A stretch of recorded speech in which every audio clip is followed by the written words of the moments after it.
ನಮಸ್ಕಾರ. ಆರೋಗ್ಯವೇ ಭಾಗ್ಯ ಅಂತ ಹೇಳ್ತೀವಿ, ಆದರೆ ಇವತ್ತಿನ ನಮ್ಮ ಜೀವನ ಶೈಲಿ ಆರೋಗ್ಯದಿಂದ ವಂಚಿತರನ್ನಾಗಿ ಮಾಡ್ತಾ ಇದೆ. ವಿಶೇಷವಾಗಿ IBS, ಗ್ಯಾಸ್ಟ್ರೈಟಿಸ್ನಂತಹ ಸಮಸ್ಯೆಗಳು ನಿತ್ಯ ನಿರಂತರ ಅಂತಲೇ ಹೇಳ್ಬೋದು. ಇದಕ್ಕೆ ಸೂಕ್ತ ಪರಿಹಾರ ಬೇಕು ಅಂತ ಹಲವು ರೀತಿಯ ಆರೋಗ್ಯ ಪದ್ಧತಿಗಳನ್ನು ಅಥವಾ ವೈದ್ಯ ಪದ್ಧತಿಗಳನ್ನು ಜನರು ಅನುಸರಿಸಿಕೊಂಡ್ರೂ ಕೂಡ ಸೂಕ್ತ ರೀತಿಯ ಪರಿಹಾರ ಅನ್ನೋದು ಲಭ್ಯವಾಗಿರುವುದಿಲ್ಲ. ಹಾಗಾಗಿ ಇವತ್ತಿನ ನಮ್ಮ ಕಾರ್ಯಕ್ರಮದಲ್ಲಿ IBS ಹಾಗೂ ಗ್ಯಾಸ್ಟ್ರೈಟಿಸ್ ಸಮಸ್ಯೆ ಕುರಿತಂತೆಯೇ ಮಾತಾಡೋಣ. ಇವತ್ತು ನಮ್ಮ ಕಾರ್ಯಕ್ರಮದಲ್ಲಿ ಹೋಮಿಯೋ ಕೇರ್ ಇಂಟರ್ನ್ಯಾಷನಲ್ನ ಬಂದಿರುವಂತಹ ಡಾಕ್ಟರ್ ಆನಂದ್ ಅವರಿದ್ದಾರೆ. ಮೊದಲಿಗೆ ಅವರಿಗೆ ಕಾರ್ಯಕ್ರಮಕ್ಕೆ ಸ್ವಾಗತವನ್ನು ಕೋರೋಣ. ಕಾರ್ಯಕ್ರಮಕ್ಕೆ ಸ್ವಾಗತ ನಿಮಗೆ. ನಮಸ್ಕಾರ. ಇವತ್ತು IBS ಮತ್ತು ಗ್ಯಾಸ್ಟ್ರೈಟಿಸ್ ಕುರಿತಂತೆ ಮಾತಾಡ್ತಾ ಇದ್ದೀವಿ.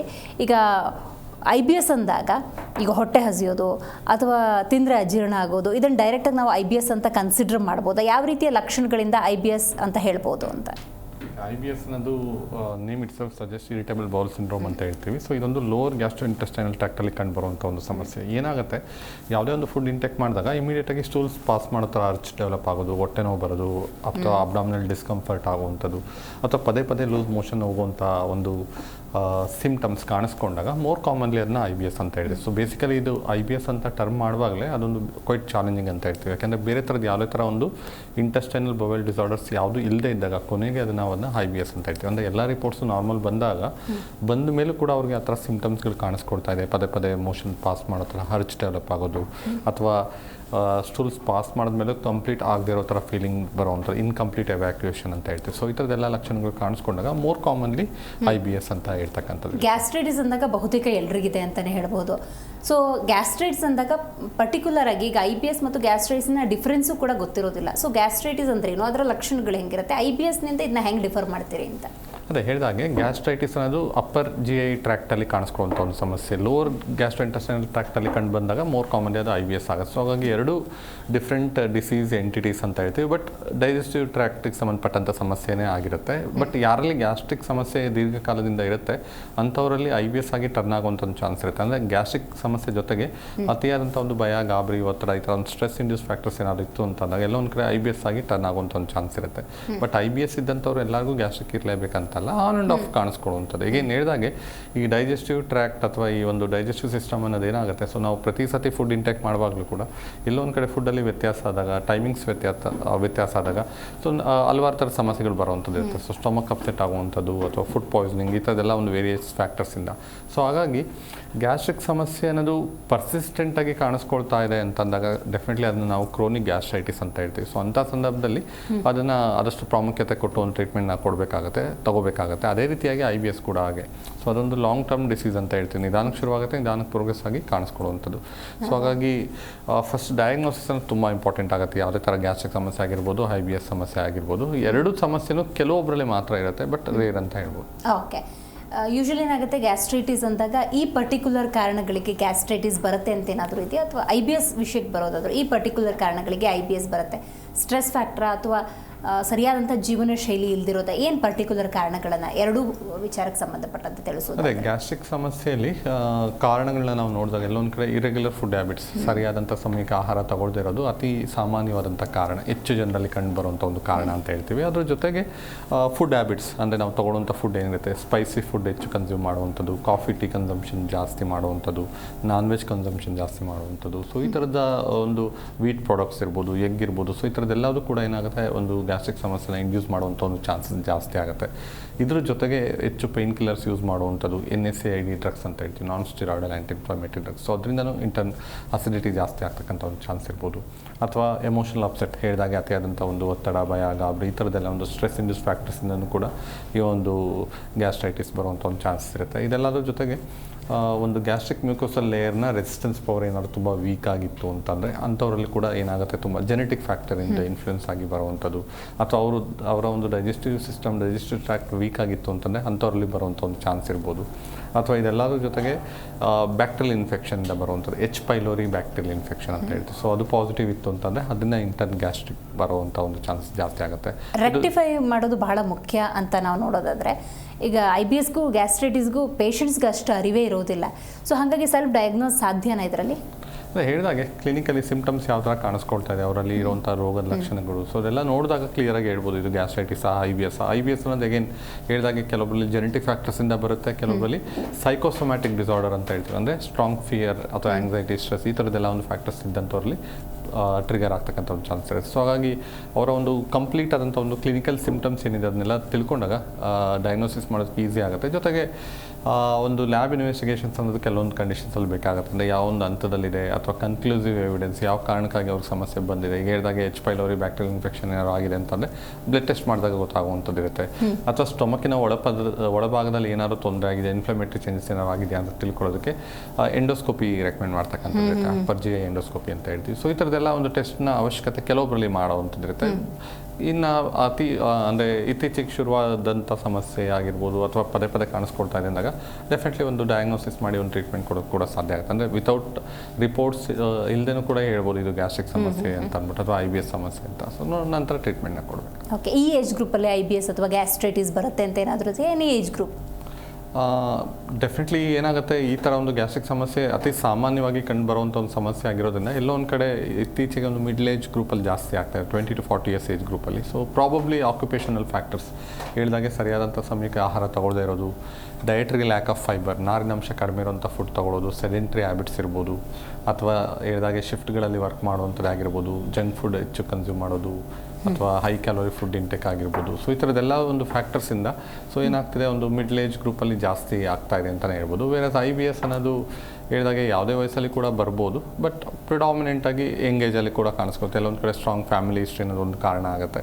ಜೊತೆಗೆ ಹೇಳಿದಾಗೆ ತುಂಬ ಜನರಲ್ಲಿ ಇನಿಷಿಯಲ್ ಸ್ಟೇಜಲ್ಲಿ ಗೊತ್ತಾಗೋದಿಲ್ಲ, ಆನ್ ಆ್ಯಂಡ್ ಆಫ್ ಎಲ್ಲೋ ಒಂದು ಕಡೆ ಒಂದೊಂದು ಬಾರಿ ಮಾತ್ರ ಅವ್ರಿಗೆ ತೊಂದರೆ ಆಗ್ತಾ ಇರುತ್ತೆ. ಸೊ ಯಾವಾಗ ಅವರು ನೆಗ್ಲೆಕ್ಟ್ ಮಾಡ್ತಾರೆ ಅದು ಹಾಗೆ ಪರ್ಸಿಸ್ಟ್ ಆಗಿ ಸರ್ಟನ್ ಇಯರ್ಸ್ ಆದಮೇಲೆ ಅದು ಪ್ರೋಗ್ರೆಸ್ ಆಗ್ತಾ ಹೋಗುತ್ತೆ, ಅಂದರೆ ಪದೇ ಪದೇ ತೊಂದರೆ ಕೊಡ್ತಾ ಹೋಗುವಂಥ. ಸೊ ಅಂಥ ಸಂದರ್ಭದಲ್ಲಿ ಗೊತ್ತಾಗುವಂಥದ್ದು ಕೂಡ ನಾವು ನೋಡ್ತಕ್ಕಂಥದ್ದು, ಅಂದರೆ ಆಲ್ರೆಡಿ ಒಂದು ಹಂತಕ್ಕೆ ತಲುಪಿರುತ್ತೆ. ಸೊ ಅಂಥದ್ದು ಒಂದು ಪಾಸಿಬಿಲಿಟೀಸ್ ಕೂಡ ಇರುತ್ತೆ. ಸೊ ಬೇಸಿಕಲಿ ಎರಡು ಸಮಸ್ಯೆನೂ ಕೂಡ ಅಷ್ಟೇ, ಒಂದು ಅತಿ ಸಾಮಾನ್ಯವಾದಂಥ ಒಂದು ಸಮಸ್ಯೆ, ಅದರಲ್ಲೂ ಗ್ಯಾಸ್ಟ್ರಿಕ್ ಸಮಸ್ಯೆ ಅನ್ನೋದು ತುಂಬಾ ಕಾಮನ್ ಆಗಿ ನೋಡ್ತಕ್ಕಂಥದ್ದು ಅಂತ ಹೇಳ್ಬೋದು.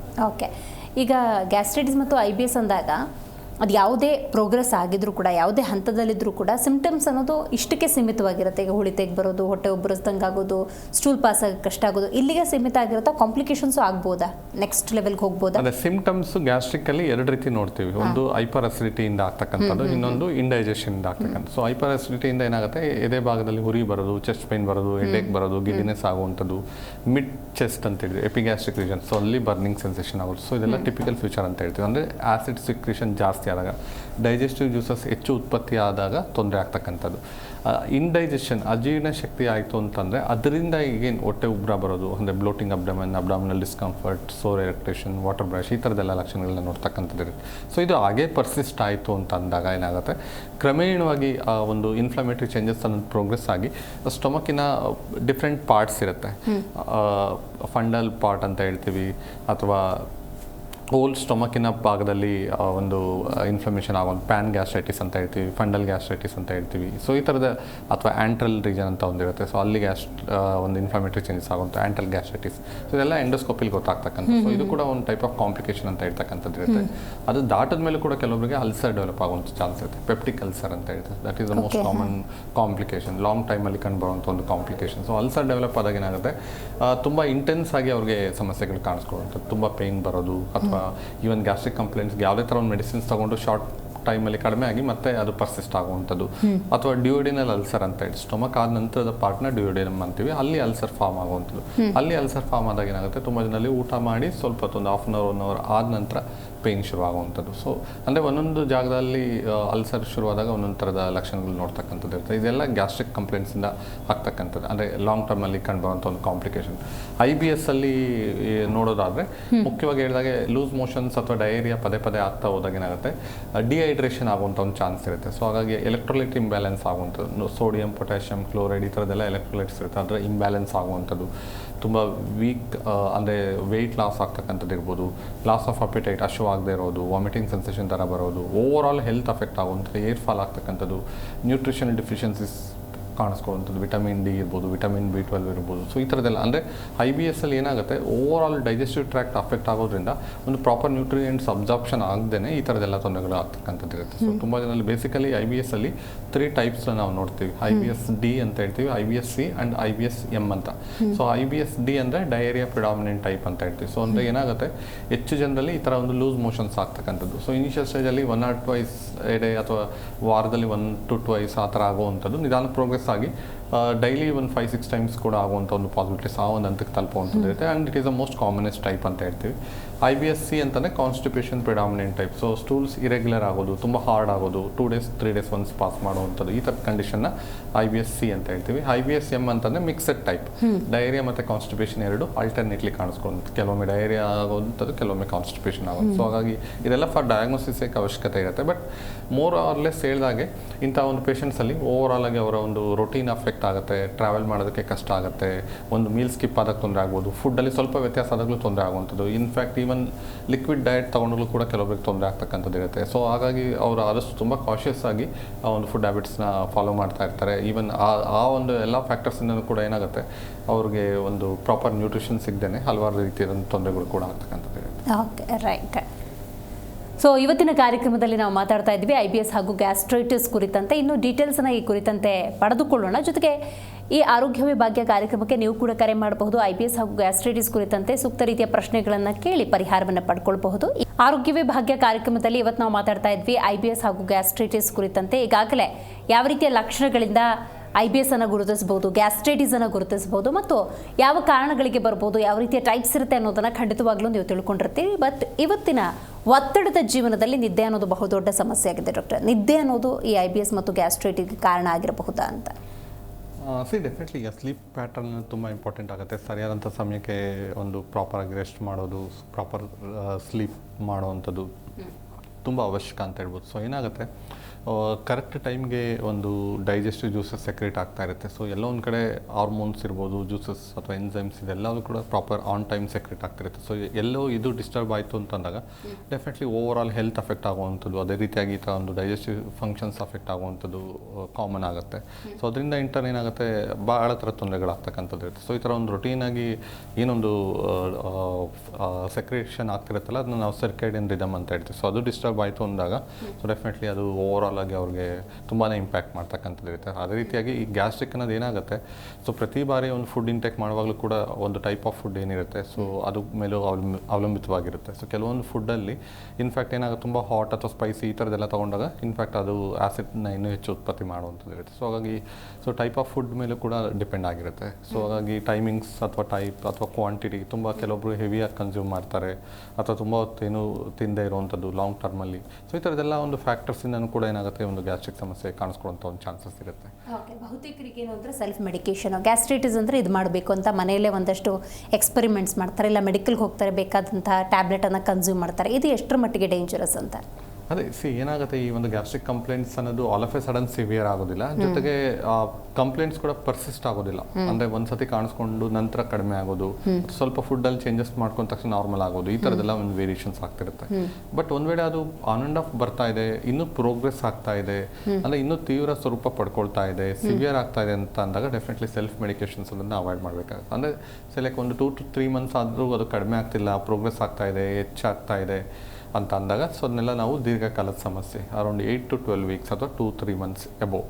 ಸೊ ಅಂಥ ಸಂದರ್ಭದಲ್ಲಿ ಅದನ್ನು ಆದಷ್ಟು ಗುರುತಿಸಿ ಅದಕ್ಕೆ ಸೂಕ್ತವಾದಂಥ ಒಂದು ರೂಟ್ ಕಾಸ್ ಏನಿದೆ ಅಥವಾ ಒಂದು ಡಯಾಗ್ನೋಸಿಸ್ ಅಂತ ಏನಿದೆ ಅದು ಇಂಪಾರ್ಟೆಂಟ್ ಆಗುತ್ತೆ. ಸೊ ಅವಾಗಷ್ಟೇ ಏನಾಗುತ್ತೆ, ಒಂದು ಕ್ಯೂರ್ ಮಾಡೋದಕ್ಕೆ ಸಾಧ್ಯ ಆಗುತ್ತೆ. ಸೊ ಸೆಲ್ಫ್ ಮೆಡಿಕೇಶನ್ಸಿಂದ ಸರ್ಟನ್ ಎಕ್ಸ್ಟೆಂಟ್ ಅವ್ರಿಗೆ ಕಡಿಮೆ ಆದರೂ ಕೂಡ ಮತ್ತೆ ಅದು ಪರ್ಸಿಸ್ಟ್ ಆಗ್ತಾ ಹೋಗುತ್ತೆ ಅಥವಾ ಪ್ರೋಗ್ರೆಸ್ ಆಗುವಂಥದ್ದು, ಹೇಳಿದಾಗ ಈಗ ಕಾಂಪ್ಲಿಕೇಶನ್ ಅಂತ ತಲುಪುವಂಥದ್ದು ಅಥವಾ ಬೇರೆ ಬೇರೆ ಥರದ ಲಕ್ಷಣಗಳು ಕಾಣಿಸ್ಕೊಳ್ಳುವಂಥದ್ದು ಕ್ರಮೇಣವಾಗಿ, ಈ ಥರದ್ದೆಲ್ಲ ಒಂದು ಪಾಸಿಬಿಲಿಟೀಸ್ನ ತುಂಬ ಪೇಷಂಟ್ಸಲ್ಲಿ ನೋಡ್ತಕ್ಕಂಥದ್ದು ಇರುತ್ತೆ. ಸೊ ಡೆಫಿನೆಟ್ಲಿ ಈ ಒಂದು ಡಯಟ್ರಿ ಹ್ಯಾಬಿಟ್ಸ್ ಚೇಂಜಸ್ ಮಾಡ್ಕೋಬೇಕಾಗತ್ತೆ. ಅದೇ ರೀತಿಯಾಗಿ ಮೆಡಿಕೇಶನ್ಸ್ ಕೂಡ ಬದಲಾಯಿಸ್ಕೊಂಡಾಗ ಬೇಗನೆ ಸಮಸ್ಯೆನ ಕಂಟ್ರೋಲ್ ಆಗ್ತದೆ. ಓಕೆ, ಹೋಮಿಯೋಪತಿಯಲ್ಲಿ ಯಾವ ರೀತಿಯ ಟ್ರೀಟ್ಮೆಂಟನ್ನು ಕೊಡ್ತೀರಿ? ಅದೇ ಮುಖ್ಯವಾಗಿ ಈ ಥರದ್ದೆಲ್ಲ ಒಂದು ಸಮಸ್ಯೆಗಳಲ್ಲಿ ಗ್ಯಾಸ್ಟ್ರಿಕ್ ಅಥವಾ IBS ಡಿಸೀಸ್ ಕಂಡೀಷನ್ಸಲ್ಲಿ ಒಂದು ಡಯಾಗ್ನೋಸಿಸ್ ಅನ್ನೋದು ಪ್ರಾಪರಾಗಿ ಮಾಡಬೇಕಾಗತ್ತೆ. ಜೊತೆಗೆ ರೋಗದ ಲಕ್ಷಣಗಳು ಸಿಂಪ್ಟಮ್ಸ್ ಯಾವ ಥರ ಕಾಣಿಸ್ಕೊಳ್ತಾ ಇದೆ ಎಲ್ಲದನ್ನು ತಿಳ್ಕೊಂಡಾಗ ಒಂದು ಟ್ರೀಟ್ಮೆಂಟ್ನ ರೆಕಮೆಂಡ್ ಮಾಡೋಕ್ಕೆ ಸಾಧ್ಯ ಆಗುತ್ತೆ. ಒಂದು ಸಿಂಪ್ಟಮ್ ಬೇಸ್ಡ್ ಟ್ರೀಟ್ಮೆಂಟ್ ಅಂತ ಹೇಳ್ತೀವಿ. ಅಂದರೆ ರೋಗದ ಲಕ್ಷಣಗಳು ಇಮಿಡಿಯೇಟಾಗಿ ಕಡಿಮೆ ಆಗೋ ಥರ ಒಂದು ಮೆಡಿಕೇಷನ್ಸ್ ಕೊಡೋದ್ರ ಜೊತೆಗೆ ಅವರಲ್ಲಿ ಏನು ಮತ್ತೆ ಕಂಡು ಬರ್ತಾ ಇದೆ ಸೊ ಅದನ್ನು ಸರಿಪಡಿಸೋ ಥರ ಒಂದು ಕಾನ್ಸ್ಟಿಟ್ಯೂಷನಲ್ ಟ್ರೀಟ್ಮೆಂಟ್ ಅಂತ ಹೇಳಿ ರೆಕಮೆಂಡ್ ಮಾಡ್ತಕ್ಕಂಥದ್ದು ಇರುತ್ತೆ. ಸೊ ಅಂದರೆ ಕಂಪ್ಲೀಟಾಗಿ ಒಂದು ಡಿಸೀಸ್ ಪಿಕ್ಚರ್ನ ತಿಳ್ಕೊಳ್ಳುವಂಥದ್ದು, ಯಾವ ಕಾರಣಕ್ಕಾಗಿ ಬಂದಿದೆ, ಯಾವೆಲ್ಲ ರೋಗ ಲಕ್ಷಣಗಳಿದೆ, ಈ ಏಜಲ್ಲಿ ಶುರು ಆಗೋದಕ್ಕೆ ಟ್ರಿಗರಿಂಗ್ ಫ್ಯಾಕ್ಟರ್ಸ್ ಏನಿದೆ, ಸೈಕಾಲಜಿಕಲ್ ಫ್ಯಾಕ್ಟರ್ಸ್, ಸ್ಟ್ರೆಸ್ ಫ್ಯಾಕ್ಟರ್ಸ್ ಏನಾದ್ರು ಇದೆಯಾ, ಜೆನೆಟಿಕ್ ಫ್ಯಾಕ್ಟರ್ಸ್ ಇನ್ಫ್ಲುಯೆನ್ಸಿಂದ ಆಗಿದೆಯಾ, H. pylori ಬ್ಯಾಕ್ಟೀರಿಯಲ್ ಇನ್ಫೆಕ್ಷನ್ನಿಂದ ಆಗಿದೆಯಾ, ಲೈಫ್ ಸ್ಟೈಲ್ ಫುಡ್ ಹ್ಯಾಬಿಟ್ಸಿಂದ ಆಗಿದೆಯಾ, ಎಲ್ಲ ಥರದ್ದನ್ನು ತಿಳ್ಕೊಂಡು ಒಂದು ಪ್ರಾಪರ್ ಮೆಡಿಕೇಷನ್ಸ್ನ ರೆಕಮೆಂಡ್ ಮಾಡೋದ್ರ ಜೊತೆಗೆ ಅವರ ಒಂದು ಲೈಫ್ ಸ್ಟೈಲ್ ಮಾಡಿಫಿಕೇಷನ್ಸ್ ಆಗಿರ್ಬೋದು ಅಥವಾ ಡಯಟ್ರಿ ಚೇಂಜಸ್ ಆಗಿರ್ಬೋದು, ಯಾವ ಥರ ಒಂದು ಡಯಟ್ನ ಅನುಸರಿಸಬೇಕಾಗುತ್ತೆ ಎಲ್ಲದೂ ಕೂಡ ರೆಕಮೆಂಡ್ ಮಾಡ್ತಕ್ಕಂಥದ್ದು ಇರುತ್ತೆ. ಸೊ ಒಂದು ಪೀರಿಯಾಡಿಕಲ್ ಚೆಕಪ್ ಇರುತ್ತೆ. ಒಂದು ಕಂಪ್ಲೀಟ್ ಕ್ಯೂರ್ ಆಗೋ ಥರ ಒಂದು ಎಫೆಕ್ಟಿವ್ ಆದಂಥ ಒಂದು ಮೆಡಿಕೇಷನ್ಸ್ ರೆಕಮೆಂಡ್ ಮಾಡ್ತಕ್ಕಂಥದ್ದು ಇರುತ್ತೆ. ಸೊ ಆಲ್ ಟುಗೆದರ್ ಹೇಳೋದಾದರೆ ಸೊ ಸಮಸ್ಯೆ ಎಷ್ಟು ಅರ್ಲಿ ಸ್ಟೇಜಲ್ಲಿ ಬರ್ತಾರೆ ಅಷ್ಟು ಬೇಗ ಅದನ್ನ ಕ್ಯೂರ್ ಮಾಡೋದಕ್ಕೆ ಚಾನ್ಸಸ್ ಹೆಚ್ಚಿರುತ್ತೆ. ಕಾಂಪ್ಲಿಕೇಶನ್ಸ್ ಅಂತಕ್ಕೆ ಬಂದಾಗ ಅಥವಾ ತುಂಬ ಲಾಂಗ್ ಟೈಮಿಂದ ಅವ್ರಿಗೆ ಸಫರ್ ಮಾಡ್ತಿದ್ದಾರೆ ಅಂತಂದಾಗ ಎಲ್ಲ ಒಂದು ಕಡೆ ಸ್ವಲ್ಪ ಟ್ರೀಟ್ಮೆಂಟ್ ಪ್ರೊಲಾಂಗ್ ಆಗ್ಬೋದು ಅಥವಾ ಸ್ವಲ್ಪ ಲಿಮಿಟೇಷನ್ಸ್ ಅನ್ನೋದು ಕೂಡ ಬರುವಂಥದ್ದು ಇರುತ್ತೆ. ಎಸ್ಪೆಷಲಿ IBS ಅಲ್ಲಿ ಕೂಡ ನಾವು ನೋಡ್ತೀವಿ ತುಂಬ ಜನರಲ್ಲಿ 5-10 years 15 years ಇಂದ ಇರೋವಂಥವ್ರು ಬರೋವಂಥವ್ರು ಇರ್ತಾರೆ. ಅಂಥ ಸಂದರ್ಭದಲ್ಲಿ ಎಲ್ಲ ಒಂದು ಕಡೆ ಟೈಮ್ ಬೇಕಾಗ್ಬೋದು. ಅದರ್ವೈಸ್ ಇನಿಷಿಯಲ್ ಸ್ಟೇಜಲ್ಲಿ ಬಂದಾಗ ಕಂಪ್ಲೀಟಾಗಿ ಕ್ಯೂರ್ ಮಾಡ್ಬೋದು ಐದರ್ ಗ್ಯಾಸ್ಟ್ರೈಟಿಸ್ ಅಥವಾ IBS ಅಂತ ಹೇಳ್ಬೋದು. ಲಾಂಗ್ ಟರ್ಮ್ ಟ್ರೀಟ್ಮೆಂಟ್ ರಿಕ್ವೈರ್ಮೆಂಟ್ ಅಂತ ಹೇಳ್ತಾರೆ, ಹೌದಾ, ಈ ಗ್ಯಾಸ್ಟ್ರೈಟಿಸ್ ಅಥವಾ IBS ಬಂದಾಗ? ಅದೇ ಇದು ಯಾವ ಏಜಲ್ಲಿ ಬಂದಿದೆ, ಅದು ಯಾವ ಎಕ್ಸ್ಟೆಂಟ್ ಅದು ಪ್ರೋಗ್ರೆಸ್ ಆಗಿದೆ, ಸೊ ಇದೆಲ್ಲ ನೋಡಬೇಕಾಗುತ್ತೆ. ಸೊ ಕೆಲವೊಬ್ಬರಲ್ಲಿ ಏನಾಗುತ್ತೆ ಸೂಪರ್ಫಿಷಿಯಲ್ ಕಾಸ್ ಇಂದ ಬಂದಿರುತ್ತೆ, ಅಂಥವ್ರಲ್ಲಿ within short period of time cure ಆಗುತ್ತೆ. ಕೆಲವೊಬ್ಬರಲ್ಲಿ ಪ್ರಾಮಿನೆಂಟ್ ಕಾಸ್ ಇರುತ್ತೆ, ಹೇಳಿದಾಗ ಸ್ಟ್ರಾಂಗ್ ಜೆನೆಟಿಕ್ ಫ್ಯಾಕ್ಟರ್ಸ್. ಸೊ ಫ್ಯಾಮಿಲಿಲಿ ಏನಾದ್ರು ಈ ಥರ ಒಂದು ಗ್ಯಾಸ್ಟ್ರಿಕ್ ಸಮಸ್ಯೆ ಇದ್ದಂಥವ್ರು ಬರೋವಂಥದ್ದು ಅಥವಾ H. pylori bacterial infection trigger ಆಗಿ ಬರೋದು, ಈ ಥರದ್ದು ಬೇರೆ ಬೇರೆ ಕಾಸ್ ಅಥವಾ ಮಲ್ಟಿಪಲ್ ಫ್ಯಾಕ್ಟರ್ಸ್ ಇಂದ ಅವ್ರಿಗೆ ಟ್ರಿಗರ್ ಆಗಿದೆ ಅಂತಂದಾಗ ಎಲ್ಲ ಒಂದು ಕಡೆ ಅವರಲ್ಲಿ ಪ್ರೊಲಾಂಗ್ ಆಗ್ತಕ್ಕಂಥದ್ದು ಇರ್ಬೋದು. ಸೊ ಇಟ್ ಆಲ್ ಡಿಪೆಂಡ್ಸ್ ಅವರ ಲೈಫ್ ಸ್ಟೈಲ್ ಯಾವ ಥರ ಇರುತ್ತೆ, ರಿಸ್ಕ್ ಫ್ಯಾಕ್ಟರ್ಸ್ ಯಾವ ಥರ ಇದೆ. ಸೊ ಇದೆಲ್ಲವೂ ಕೂಡ ಡೆಫಿನೆಟ್ಲಿ ಒಂದು ಟ್ರೀಟ್ಮೆಂಟಿನ ಡ್ಯೂರೇಷನ್ ಮೇಲೆ ಇಂಪ್ಯಾಕ್ಟ್ ಮಾಡುವಂಥದ್ದು ಇರುತ್ತೆ. ಸೊ ಅದೇ ಹೇಳಿದಾಗ ಇನ್ ಜನರಲ್ ಆಗಿ ಹೇಳೋದಾದರೆ ಡೆಫಿನೆಟ್ಲಿ ಒಂದು ಇನಿಷಿಯಲ್ ಸ್ಟೇಜಲ್ಲಿ ಇದ್ದಾಗ ವಿತಿನ್ 2-3 months 6 months ಅಥವಾ ಲೆಸ್ ದೆನ್ ಇಯರ್ ಬಂದಾಗ ಡೆಫಿನೆಟ್ಲಿ ಸಮಸ್ಯೆನ ಸರಿಪಡಿಸೋದಕ್ಕೆ ಸಾಧ್ಯ ಆಗುತ್ತೆ, ಕ್ಯೂರ್ ಮಾಡೋದಕ್ಕೆ ಚಾನ್ಸಸ್ ಹೆಚ್ಚಿರುತ್ತೆ. ಕ್ಯೂರ್ ಆದರೂ ಕೂಡ ರಿಅಕರೆನ್ಸ್ ಇರಬಾರ್ದು ಅಂತ ಬಹುತೇಕ ಪೇಷಂಟ್ಸ್ ಬಯಸ್ತಾ ಇರ್ತಾರೆ. ಸೊ ರಿಅಕರೆನ್ಸ್ ಇಲ್ದಿರೋಂಗೆ ಹೆಂಗೆ ಮಾಡಿಫಿಕೇಶನ್ ಮಾಡ್ಕೊಳ್ಳೋದು ಫುಡ್ಡು ಅಥವಾ ಲೈಫ್ ಸ್ಟೈಲಲ್ಲಿ? ರಿಅಕರೆನ್ಸ್ ಆಗೋದಕ್ಕೆ ಕಾರಣಗಳೇನಿರುತ್ತೆ, ಸೊ ಮತ್ತೆ ಆ ಥರ ಒಂದು ಟ್ರಿಗರ್ ಆಗ್ತಾ ಇದೆ, ಸಮಸ್ಯೆ ಕಡಿಮೆ ಆಗುತ್ತೆ ಮತ್ತೆ ಬರ್ತಾ ಇದೆ ಅಂದಾಗ ಕೆಲವೊಂದು ರಿಸ್ಕ್ ಫ್ಯಾಕ್ಟರ್ಸ್ ಇರುತ್ತೆ. ಸೊ ಆ ಥರದ ರಿಸ್ಕ್ ಫ್ಯಾಕ್ಟರ್ ಏನಿದೆ, ಕೆಲವೊಂದು ಆಕ್ಯುಪೇಷನಲ್ಲಿ ಆನ್ ಟೈಮ್ ಫುಡ್ ತೊಗೊಳಕ್ಕೆ ಆಗೋದಿಲ್ಲ, ಸೊ ಅಲ್ಲಿ ಕೆಲವೊಂದು ಬದಲಾವಣೆ ಮಾಡ್ಕೋಬೇಕಾಗತ್ತೆ. ಅಥವಾ ಅವರ ಫುಡ್ ಹ್ಯಾಬಿಟ್ಸಲ್ಲಿ ಕೆಲವೊಂದು ಸ್ಲೈಟ್ ಚೇಂಜಸ್ ಮಾಡ್ಕೊಳ್ಳುವಂಥದ್ದು. ಅಥವಾ ಅಗೇನ್ ಕೆಲವೊಂದು ರಿಸ್ಕ್ ಫ್ಯಾಕ್ಟರ್ಸ್ ಇರುತ್ತೆ, ಎಕ್ಸೆಸಿವ್ ಹ್ಯಾಬಿಟ್ಸ್ ಇರ್ಬೋದು, ಒಬೇಸಿಟಿ ಅನ್ನೋ ಒಂದು ಫ್ಯಾಕ್ಟರ್ ಇರ್ಬೋದು. ಈ ಥರದ್ದು ಏನಾದ್ರು ಇತ್ತು ಅಂದರೆ ಅದನ್ನು ಸರಿಯಾದಂಥ ರೀತಿಯಲ್ಲಿ ಸರಿಪಡಿಸ್ಕೊಳ್ಳುವಂಥದ್ದು ಆಗಿರ್ಬೋದು.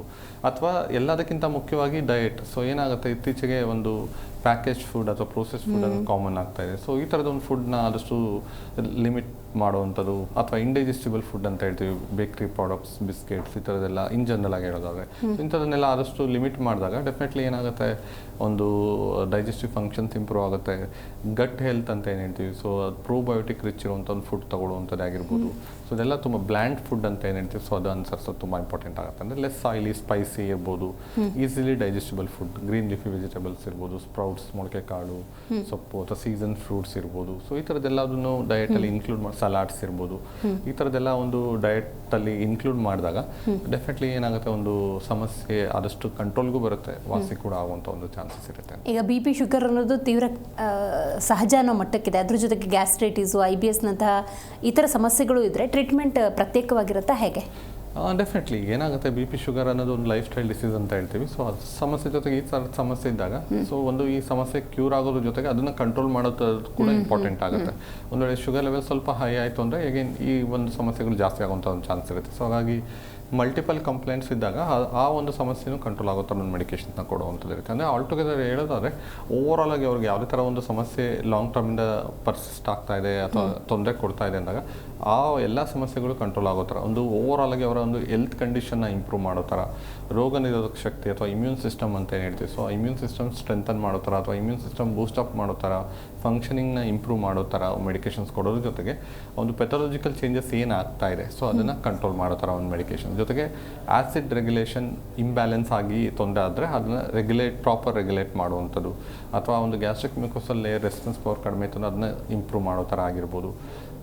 ಈ ಥರದ್ದೆಲ್ಲ ಒಂದು ಮೆಡಿಕೇಶನ್ಸ್ ಕೊಟ್ಟಾಗ ಏನಾಗುತ್ತೆ ಸಮಸ್ಯೆ ನಿಧಾನ ಕಡಿಮೆನೂ ಆಗುತ್ತೆ, ವಾಸಿ ಕೂಡ ಆಗುವಂಥದ್ದು ಚಾನ್ಸ್ ಇರುತ್ತೆ. ಓಕೆ, ಬೇರೆ ಯಾವುದೋ ಟ್ರೀಟ್ಮೆಂಟ್ ತೊಗೊಳ್ತಿದ್ರು ಕೂಡ ಈಗ ಹೋಮಿಯೋಪತಿಗೆ ಬರಬೇಕಂದ್ರೆ ಇಮಿಡಿಯೇಟ್ ತೊಗೊಳಕ್ಕೆ ಸ್ಟಾರ್ಟ್ ಮಾಡ್ಬೋದಾ ಅಥವಾ ಅದನ್ನೇನಾದ್ರು ಟ್ಯಾಂಪರ್ ಮಾಡಿ ಅದನ್ನ ಶಿಫ್ಟ್ ಮಾಡ್ತಾರೆ? ಯಾವ ಥರ ಪ್ಲಾನ್ ಅವರು ಯಾವ ಥರದ ಒಂದು ಮೆಡಿಕೇಶನ್ಸ್ ತಗೋತಿದ್ದಾರೆ ಜೊತೆಗೆ ಎಷ್ಟು ಕಾಲದಿಂದ ತಗೋತಿದ್ದಾರೆ. ಸೊ ಯೂಶಲ್ ಆಗಿ ಕೆಲವೊಬ್ರು ಲಾಂಗ್ ಟೈಮಿಂದ ರೆಗ್ಯುಲರ್ ಆಗಿ ತಗೋತಿರ್ತಾರೆ, ಕೆಲವೊಬ್ರು ಆನ್ ಆ್ಯಂಡ್ ಆಫ್ ತಗೋತಿರ್ತಾರೆ, ಜಾಸ್ತಿ ಆದಾಗ ತಗೊಳ್ಳೋದು ನಂತರ ಕಡಿಮೆ. So it all depends. ಅವರಲ್ಲಿ ಕಂಪ್ಲೀಟ್ ಆಗಿ ಅವ್ರ ಡಿಸೀಸ್ ಕಂಡೀಷನ್ ಸ್ಟಡಿ ಮಾಡಿದಾಗ ಮಾತ್ರ ಅವ್ರಿಗೆ ಹೇಳೋದು ಸಾಧ್ಯ ಆಗುತ್ತೆ.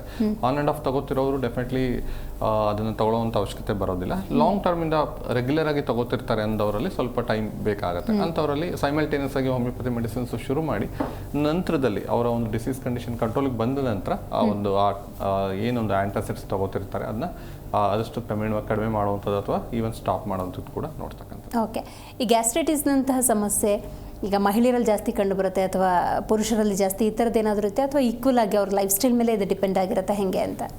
ಡೆಫಿನೆಟ್ಲಿ ಈಗ ಒಂದು ಇನ್ಸಿಡೆನ್ಸ್ ಆ್ಯಂಡ್ ಪ್ರಿವೆಲೆನ್ಸ್ ಬಗ್ಗೆ ಹೇಳೋದಾದ್ರೆ ಇಬ್ಬರಲ್ಲೂ ಈಕ್ವಲ್ ರೇಷನಲ್ಲಿ ನೋಡ್ತಕ್ಕಂಥದ್ದು ಇರುತ್ತೆ. ಬಟ್ ಎಲ್ಲೊಂದು ಕಡೆ ಮೇಲ್ಸಲ್ಲಿ ಸ್ವಲ್ಪ ಹೆಚ್ಚಿನ ರೀತಿಲಿ ಒಂದು ಎಕ್ಸ್ಟೆಂಡ್ ನೋಡೋದು ಆಕ್ಯುಪೇಷನಲ್ ಫ್ಯಾಕ್ಟರ್ಸ್ ಇರ್ಬೋದು ಅಥವಾ ಫೀಮೇಲ್ಸಲ್ಲೂ ಕೂಡ ಈಗ ಇರೆಗ್ಯುಲರ್ ಫುಡ್ ಹ್ಯಾಬಿಟ್ಸ್ ಅನ್ನೋದು ಒಂದು ಕಾರಣ.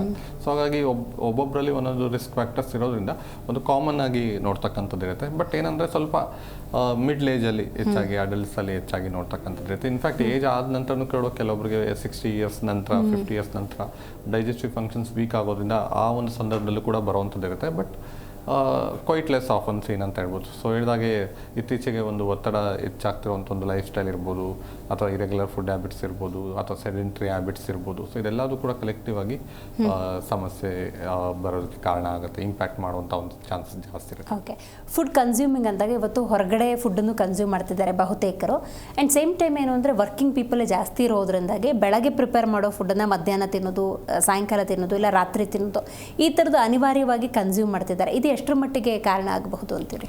ಅದೇ ಹೇಳಿದಾಗೆ ಸೊ ಅದನ್ನು ಯಾವ ಥರ ಒಂದು ಪ್ರಿಸರ್ವ್ ಮಾಡಿರ್ತಾರೆ ಅದು ಇಂಪಾರ್ಟೆಂಟ್ ಆಗುತ್ತೆ. ಜೊತೆಗೆ ಎಗೇನ್ ಹೇಳಿದಾಗೆ ಕೆಲವೊಂದು ಫುಡ್ ಲಾಂಗ್ ಟರ್ಮಲ್ಲಿ ಒಂದು ನ್ಯೂಟ್ರಿಟಿವ್ ವ್ಯಾಲ್ಯೂನ ಕಳ್ಕೊಳ್ಳೋದಿಲ್ಲ. ಸೊ ಅಂಥದ್ದು ಒಳ್ಳೆಯದೇ. ಕೆಲವೊಂದು ಫುಡ್ಡಲ್ಲಿ ಡೆಫಿನೆಟ್ಲಿ ಅದು ಬೇರೆ ರೀತಿ ಅಂದರೆ ಡಿಕಂಪೋಸ್ ಆಯಿತು ಅಥವಾ ಬೇರೆ ಥರ ತೊಂದರೆ ಆಯಿತು ಅಂದಾಗ ಡೆಫಿನೆಟ್ಲಿ ಇಟ್ ವಿಲ್ ಅಫೆಕ್ಟ್ ಅಂತ ಹೇಳ್ಬೋದು. So it all depends. So ಯಾವ ಥರ ಟೈಪ್ ಆಫ್ ಫುಡ್ ತಗೋತಿದ್ದಾರೆ ಅಥವಾ ಎಷ್ಟು ಕಾಲ ಪ್ರೊಲಾಂಗ್ ನಂತರ ಅವರು ಅದನ್ನು ಕನ್ಸ್ಯೂಮ್ ಮಾಡ್ತಾರೆ, it all matters. So generalised ಆಗಿ ಹೇಳೋದಾದರೆ ಫ್ರೆಶ್ಲಿ ಮೇಡ್ ಫುಡ್ ತಗೊಳ್ಳೋದು ಐಡಿಯಲಿ ಬೆಟರ್ ಅಂತ ಹೇಳ್ಬೋದು. ಅಟ್ಲೀಸ್ಟ್ ಲೆಸ್ ದೆನ್ 6 hours ಅಂತ ಅಂದರೂ okay, but not beyond that ಅಂತ ಹೇಳ್ಬೋದು. ಬಟ್ ಫರ್ಮೆಂಟೆಡ್ ಫುಡ್ ಅನ್ನೋದು definitely it will help, like dosa ಈ ಥರದ್ದೆಲ್ಲ. ಸೊ ಅಂದರೆ it will help in gut health ಅಂತ ಹೇಳ್ತೀವಿ. ಸೊ ಹಾಗಾಗಿ ಕೆಲವೊಂದು ಫುಡ್ ಹೆಲ್ಪ್ ಆಗುತ್ತೆ, ಬಟ್ ಕೆಲವೊಂದು ಫುಡ್ ಡೆಫಿನೆಟ್ಲಿ ಅವ್ರಿಗೆ ಇಂಪ್ಯಾಕ್ಟ್ ಮಾಡುವಂಥ ಚಾನ್ಸ್ ಇರುತ್ತೆ. ಫುಡ್ಡನ್ನ ಹೆಂಗೆ ಕನ್ಸ್ಯೂಮ್ ಮಾಡ್ಬೇಕಂತಲೇ ಬಹುತೇಕರಿಗೆ ಗೊತ್ತಿಲ್ಲ. ಫಾರ್ ಎಕ್ಸಾಂಪಲ್ ರಾತ್ರಿ ನಂತರದ ಸಂದರ್ಭದಲ್ಲಿ ಹುಳಿ ಐಟಮ್ಸ್ನ ತಿನ್ನುವಂಥದ್ದು, ಮತ್ತು ಒಂದು ಊಟ ಆದಮೇಲೆ ಯಾವ ಫ್ರೂಟನ್ನು ತೊಗೋಬೇಕು, ಬಿಫೋರ್ ಯಾವ ಫ್ರೂಟನ್ನು ತೊಗೊಳ್ಬಹುದು, ಈ ಥರದ ನಾಲೆಜ್ ಇಲ್ಲ. ಅದ್ರ ಬಗ್ಗೆ ಏನು ಹೇಳ್ತೀರಿ? ಡೆಫಿನೆಟ್ಲಿ ಹುಳಿ ಪದಾರ್ಥದಿಂದನೂ ಆದಷ್ಟು ಅವಾಯ್ಡ್ ಮಾಡಬೇಕಾಗುತ್ತೆ. ಅದರಿಂದನೂ ಇಂಟರ್ನ್ ಏನಾಗುತ್ತೆ, ಒಂದು ಅಸಿಡಿಟಿ ಜಾಸ್ತಿ ಆಗ್ತಕ್ಕಂಥದ್ದು ಇರುತ್ತೆ. ಅದರಲ್ಲೂ ಕೂಡ ನೈಟ್ ಟೈಮ್ಸಲ್ಲಿ ಈ ಥರ ಒಂದು ಸ್ಪೈಸಿ ಅಥವಾ ಆಯಿಲ್ ಫುಡ್ ಎಲ್ಲ ತೊಗೊಂಡಾಗ ಡೆಫಿನೆಟ್ಲಿ ಅದು ಅಸಿಡಿಟಿ ಕ್ರಿಯೇಟ್ ಮಾಡುವಂಥ ಚಾನ್ಸ್ ಇರುತ್ತೆ. ಸೊ ಹಾಗಾಗಿ ನೈಟ್ ಟೈಮ್ಸಲ್ಲಿ ಅದನ್ನ ಆದಷ್ಟು ಕಡಿಮೆ ಮಾಡುವಂಥದ್ದು ಅಥವಾ ಕನ್ಸ್ಯೂಮ್ ಲೆಸ್ ಆಗಿ ಕನ್ಸ್ಯೂಮ್ ಮಾಡೋದು ತುಂಬ ಇಂಪಾರ್ಟೆಂಟ್ ಆಗುತ್ತೆ. ಜೊತೆಗೆ ಫ್ರೂಟ್ಸ್ ಅಂತ ಬಂದಾಗ ವಿತ್ ಮೀಲ್ಸ್ ತಗೊಳ್ದಲೆ ಆಫ್ಟರ್ ಸರ್ಟನ್ ಟೈಮ್. ಸೊ ಏನಾಗುತ್ತೆ, ಆನ್ ಆ್ಯಂಡ್ ಆಫ್ ಅಂದರೆ ಜೊತೆಗೆ ಎಲ್ಲ ತಿನ್ನೋದಕ್ಕಿಂತ ಪೀರಿಯಾಡಿಕಲ್ ಗ್ಯಾಪಲ್ಲಿ ತಗೊಳ್ಳೋದು ತುಂಬ ಇಂಪಾರ್ಟೆಂಟ್ ಆಗುತ್ತೆ. ಚೆನ್ನಾಗಿ ಚೀವ್ ಮಾಡಿ ಒಂದು ತಿನ್ನೋವಂಥದ್ದೇ ಆಗಿರ್ಬೋದು. ಸೊ ಅದೆಲ್ಲ ತುಂಬ ಇಂಪಾರ್ಟೆಂಟ್. ಫೈಬರ್ ಹೆಚ್ಚಿರುವಂಥದ್ದು, ಫ್ರೂಟ್ ಜ್ಯೂಸಸ್ಗಿಂತ ಫ್ರೂಟ್ಸೇ ತೊಗೊಳ್ಳೋವಂಥದ್ದು, ಫ್ರೆಶ್ ಫ್ರೂಟ್ಸ್ ಕನ್ಸ್ಯೂಮ್ ಮಾಡುವಂಥದ್ದು. ಎಂಟಿ ಸ್ಟೊಮಕಲ್ಲಿ ಫ್ರೂಟ್ ತೊಗೊಳೋದಕ್ಕಿಂತ ಬ್ರೇಕ್ಫಾಸ್ಟ್ ಮಾಡಿ ನಂತರ ಸ್ವಲ್ಪ ಟೈಮ್ ಕೊಟ್ಟು ನಂತರ ತೊಗೊಳ್ಳೋವಂಥದ್ದು. ಸೊ ಈ ಥರದ್ದೆಲ್ಲ ಸ್ಮಾಲ್ ಚೇಂಜಸ್ ಮಾಡಿದಾಗ ಡೆಫಿನೆಟ್ಲಿ ಇಂಪ್ಯಾಕ್ಟ್ ಮಾಡುವಂಥದ್ದು ಇರುತ್ತೆ. ಎಸ್ಪೆಷಲಿ ಎಂಟಿ ಸ್ಟೊಮಕಲ್ಲಿ ಇವನ್ ಮಿಲ್ಕ್ ಕನ್ಸ್ಯೂಮಿಂದನೂ ಕೂಡ ಕೆಲವೊಬ್ಬರಿಗೆ ಅಸಿಡಿಟಿ ಆಗುವಂಥದ್ದೆಲ್ಲ ಇರುತ್ತೆ. So it all depends. Generalised ಆಗಿ ಮ್ಯಾಕ್ಸಿಮಮ್ ಪೇಷಂಟ್ಸಲ್ಲಿ ಇಂಪ್ಯಾಕ್ಟ್ ಮಾಡ್ಬೋದು, ಕೆಲವೊಬ್ಬರಲ್ಲಿ ತೊಂದರೆ ಆಗದೇನೂ ಇರ್ಬೋದು. ಸೊ ಹಾಗಾಗಿ ಡಯಟ್ ಅಂತ ಬಂದಾಗ ಡೆಫಿನೆಟ್ಲಿ ಆದಷ್ಟು ಕಾಷಿಯಸ್ ಆಗಿ ಫಾಲೋ ಮಾಡೋದು ತುಂಬ ಇಂಪಾರ್ಟೆಂಟ್ ಆಗುತ್ತೆ. ಸೊ ಆಗಸ್ಟ್ ಏನಾಗುತ್ತೆ, ಸಮಸ್ಯೆ ಕಂಟ್ರೋಲ್ಗೂ ಬರುತ್ತೆ, ವಾಸಿ ಕೂಡ ಆಗುವಂಥ ಚಾನ್ಸ್ ಇರುತ್ತೆ. ರೈಟ್, ಈಗೊಂದು ಕರೆ ಕೂಡ ಸಿದ್ಧವಾಗಿದೆ. ನಮಸ್ಕಾರ.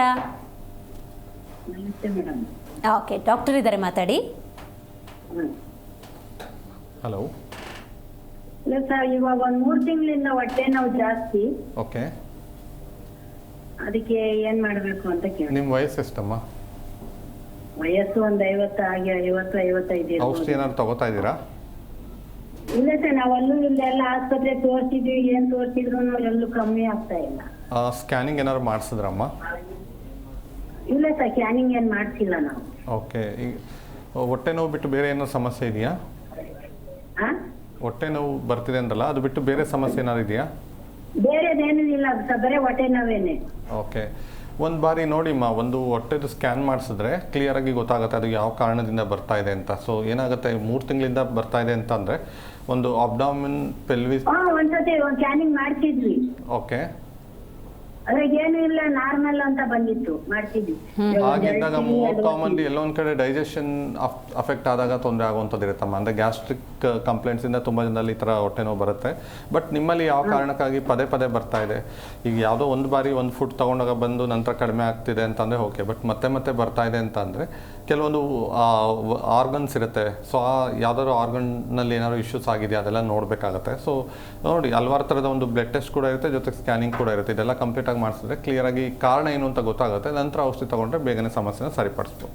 ಓಕೆ, ಕರೆ ಮಾಡಿದ್ದಕ್ಕಾಗಿ ಧನ್ಯವಾದಗಳು ಡಾಕ್ಟರ್. ಇವತ್ತಿನ ಕಾರ್ಯಕ್ರಮದಲ್ಲಿ ನೀವು ಭಾಗಿಯಾಗಿ IBS ಮತ್ತು ಗ್ಯಾಸ್ಟ್ರೈಟಿಸ್ ಕುರಿತಂತೆ ತಿಳಿಸ್ಕೊಟ್ಟಿದ್ದಕ್ಕಾಗಿ ಧನ್ಯವಾದಗಳು. ನಮಸ್ತೆ. ಸೊ ನೋಡಿದ್ರೆ ವೀಕ್ಷಕರೇ, ಇವತ್ತಿನ ನಮ್ಮ ಕಾರ್ಯಕ್ರಮದಲ್ಲಿ IBS ಮತ್ತು ಗ್ಯಾಸ್ಟ್ರೈಟಿಸ್ ಕುರಿತಂತೆ ಮಾತಾಡ್ತಾ ಇದ್ವಿ. ಇದಕ್ಕೆ ಕಾರಣ ಏನು, ಲಕ್ಷಣಗಳೇನು ಮತ್ತು ಲೈಫ್ ಸ್ಟೈಲ್ ಮಾಡಿಫಿಕೇಷನ್ ಅನ್ನೋದು ಬಹಳ ಮುಖ್ಯ ಆಗುತ್ತೆ.